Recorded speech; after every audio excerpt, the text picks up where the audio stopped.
What's up, BookTube? Welcome back. My name is Laura if you're new here, and today we're doing a review of Payback's a Witch by Lana Harper.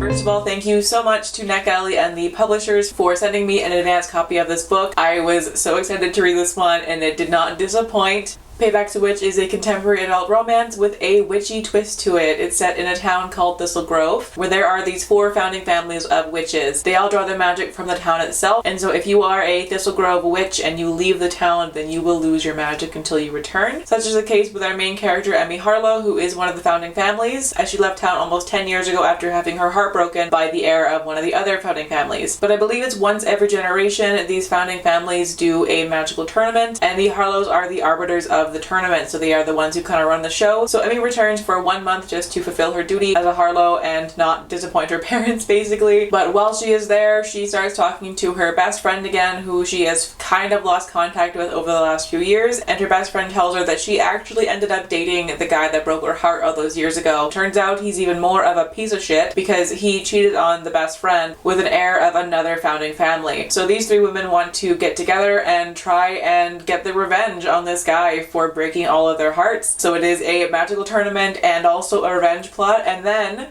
also a sapphic romance. This one is a romance between Emmy, the main character, and Talia, the one that the guy cheated on the best friend with. And Emmy and Talia have an instant connection. They of course knew each other in high school, but Talia was kind of a player. She was always bouncing from person to person and breaking all these hearts along the way, and so Emmy never really took a shot with her until she comes back to Thistle Grove and they have this immediate connection and like sparks fly instantly. Their sexual tension is incredible right off the bat. And that's one of the things that I love most about this book was just how real their chemistry felt. That for me personally is a very hard thing to accomplish in a romance novel. I DNF a lot of romance books because I just don't believe the couple, but this one, from the first sentence of them meeting again, I was instantly hooked. Their characters just work so well together. Their banter was fantastic, and again, that tension though, oh my god.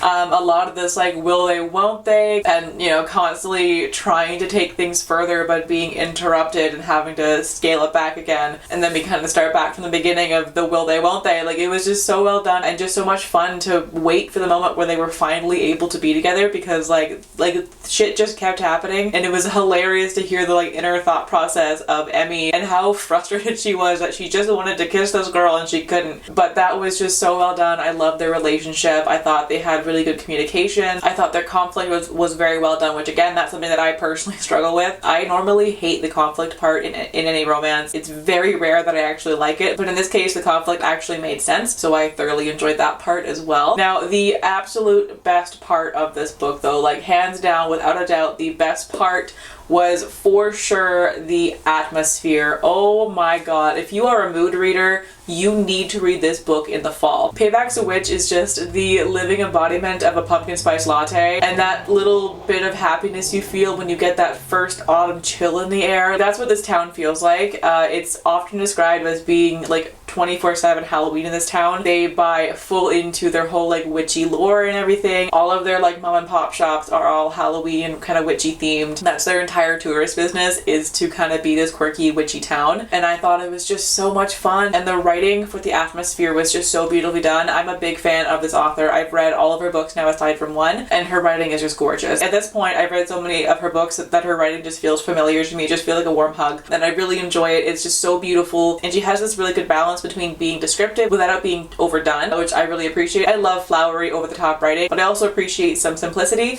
and I feel like Lana Harper has a really good balance between the two of those. Just overall for the writing, it was incredible, but like especially the atmosphere. Like seriously, read this book around Halloween. It's coming out October 5th, and that is honestly the perfect time. Like, pick it up immediately. Do not wait for this one. It is the perfect cozy fall book. Like, the stakes are low. You kind of know where things are going. It is a bit predictable in the plot, but like not really in a bad way. But it's just cozy, you know? It just feels good to read it, even though you kind of know every beat that it's going to take. That really doesn't take away from the story. I still had fun going on this journey with it and just seeing how things were going to unfold. I thought it was beautifully done. But yeah, I really can't get over the atmosphere of this book. It is like hands down the absolute best part of it. It was just so beautifully written. I don't know how many times I can say that, but it was gorgeous. Otherwise though, one other thing that I really enjoyed was Emmy's character and kind of how she dealt with things and her reasoning behind her decisions in this book. I don't want to go into spoilers for it, even though the spoilers are pretty obvious, and like if you know the romance tropes then you know what's going to happen here, but just in case, I'm not going to say anything about kind of what happens, so pardon me for being a little bit vague here, but Emmy's reasonings behind everything just made so much sense. I appreciate that she didn't make every decision based on this brand new relationship with this girl. She took time to figure out what she wanted for herself and for her life and how she could make her happiness work with these decisions that she has to make. And also like she was kind of already thinking about this choice before the romance even kicked in, so it really felt like it wasn't just all about the romance.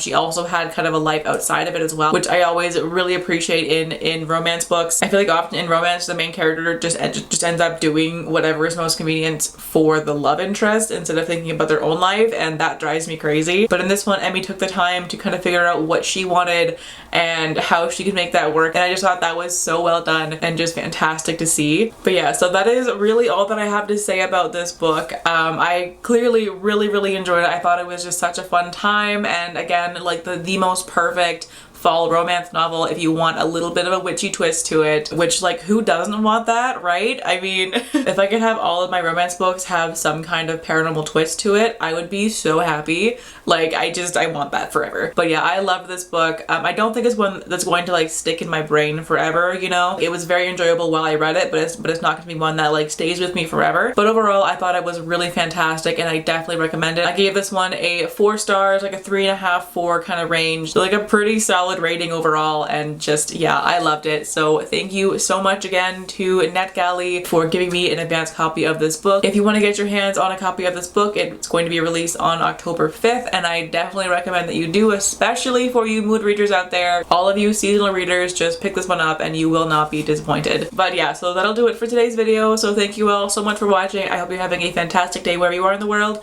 and I will catch you in the next one. Bye!